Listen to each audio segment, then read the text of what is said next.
Hello everyone, मेरा नाम ईशवनीत सिंह और मैं आईसीआईसीआई फाउंडेशन में 2 एंड 3 व्हीलर सर्विस टेक्नीशियन का ट्रेनर। आज का हमारा टॉपिक है ईएफआई सिस्टम यानी इलेक्ट्रॉनिक फ्यूल इंजेक्शन सिस्टम। आज हम देखेंगे कि बाइक का ईएफआई सिस्टम कैसे काम करता है और उसके कौन-कौन से पार्ट्स हैं जो उसको काम करने में मदद करते हैं। आइए देखते हैं। आइए शुरू करते हैं और देखते हैं ईएफआई सिस्टम कैसे काम करता है।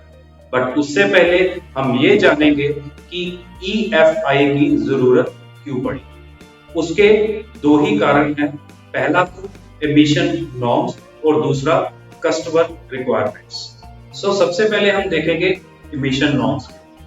एमिशन नॉर्म्स दर्शाते हैं जब हमारी बाइक या कार चलती है उसके एग्जॉस्ट में से निकलने वाली गैसेस के बारे में। उनमें से कुछ होती है जो एनवायरनमेंट फ्रेंडली होती है, जिसको हम एनवायरनमेंट में इजीली छोड़ सकते हैं, और कुछ होती है जो एनवायरनमेंट के लिए हार्मफुल होती है, जैसे कि carbon monoxide, oxides of sulphur, oxides of nitrogen और अनबर्न्ड चार, जिसे हम हाइड्रोकार्बन्स भी कहते हैं, जब हमारे बाइक में इनकम्प्लीट कंबस्शन होती है।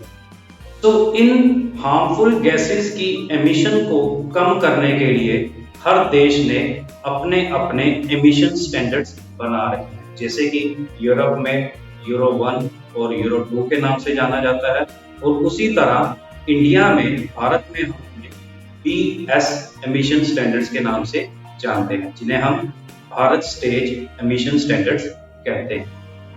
इन स्टैंडर्ड्स के अकॉर्डिंगली ईयर बाय ईयर, जैसे कि BS1 से लेकर BS6 तक इन हार्मफुल गैसेस की रेंजेस को कम किया गया है, और ऑटोमोबाइल में काफी बड़े चेंजेस किए गए ताकि एनवायरनमेंट को ज्यादा हार्म ना पहुंचे। फॉर एग्जांपल, अगर हम देखें BS1 से लेकर BS4 तक कार्बन मोनोऑक्साइड की रेंज को घटाकर 1.403 ग्राम्स पर किलोमीटर तक लाया गया, और अभी BS6 के अकॉर्डिंगली इस रेंज को 30% और कम कर दिया गया। और NOx यानी कि ऑक्साइड्स ऑफ नाइट्रोजन, जिसकी रेंज BS4 के अकॉर्डिंगली 0.39 थी, उसे भी BS6 के अंतर्गत 70% कम किया गया है। आजकल एनवायरनमेंट में ज्यादा पोल्यूशन होने के कारण CPCB यानी कि सेंट्रल पोल्यूशन कंट्रोल बोर्ड ने डायरेक्टली BS5 को स्किप करके BS6 को इम्प्लीमेंट किया, क्योंकि इसीलिए ही हमारा जो BS4 में जो इमिशन की रेंजेस थी उसमें और BS6 में ज्यादा वेरिएशन और ज्यादा चेंजेस लाए गए, ताकि कम से कम पोल्यूशन हो सके। BS6 स्टैंडर्ड्स को अचीव करने के लिए कार्बोरेटर के साथ SAI यानी कि सेकेंडरी एयर इंडक्शन सिस्टम और कैटालिटिक कन्वर्टर को यूज करने के बावजूद भी हम BS6 स्टैंडर्ड्स को अचीव नहीं कर पाते। इसीलिए इसको छोड़कर हमें EFI को इंट्रोड्यूस करना पड़ा।